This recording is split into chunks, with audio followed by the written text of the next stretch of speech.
Hi, friends. Welcome to Enlightened World Network. I'm Dr. Ruth Anderson here with my beautiful soul sister, Teri Angel. We're here to do a silent meditation with you. That means we invite you to meditate right along with us. Teri is going to play some music. We're going to go behind screen and we're going to meditate together. And then in about 25 minutes, we'll come back on and share with you the messages that Spirit shared with us. Teri, thank you so much for being here. Thank you and good morning. So friends, settle in and let's start to meditate. We'll be back soon. Thank you.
Teri, we're back.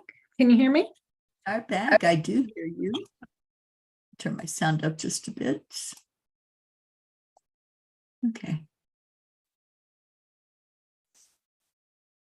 Sometimes these messages are really intriguing, and sometimes they feel like they're meant kind of for the most part for me and Teri with work that we're doing, and we kind of sit back and go, so what can we share here that would make sense for other folks?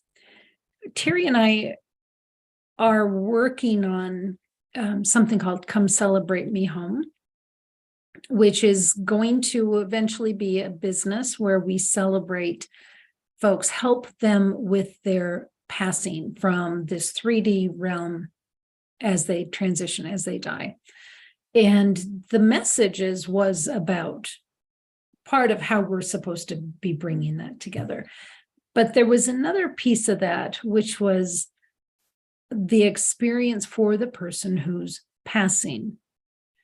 And Teri and I recently went through the passing of a friend, and we were sort of taken back into that, to remembering some of what we experienced at that time. And we thought we would just take a few minutes and share it with you. So this was with a friend whose name is Al, and Al passed recently, and boy, he worked. He fought it and he worked, and at the same time, he also wanted to pass. So it was, experiencing all of that. But when Teri and I went to see him in hospice, there were a couple of things that really stood out to us. Teri, do you want to sort of unravel some of that hospice experience? Well, the hospice place itself that we walked into was very caring. The people there really did, they were compassionate and were always like, can we do anything for you? What do you need? And so we knew they were treating that patient with that same care and that same concern. But it's also, when we walked in, we could feel there were so many spirits in there. There were so many angels and loved ones that were ready to welcome Al to leave his human existence and go back into spirit. But it was interesting to be there as Ruth and I stood by Al's bed and prayed for him and prayed that God would make it an easy transition. But one thing that I felt was missing was there were no flowers, there were no cards, there was nothing that would say to that person, you are so loved, and your life here on earth meant something. And that's one thing Ruth and I talked about today, is with what we are going to do with our offering of Come Celebrate Me Home, is to make sure that that person knows that they were loved before they leave their body.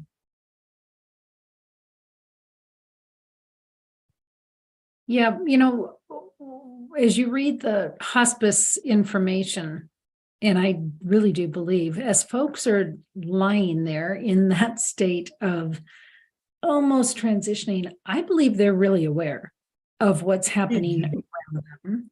Yes. And I know, excuse me, with Al, his hearing in life in this 3D was really not very good at the end. But even just like the day before he passed, he was able to hear me. No hearing aids in, and he heard everything I was saying, and he was conversing back with me.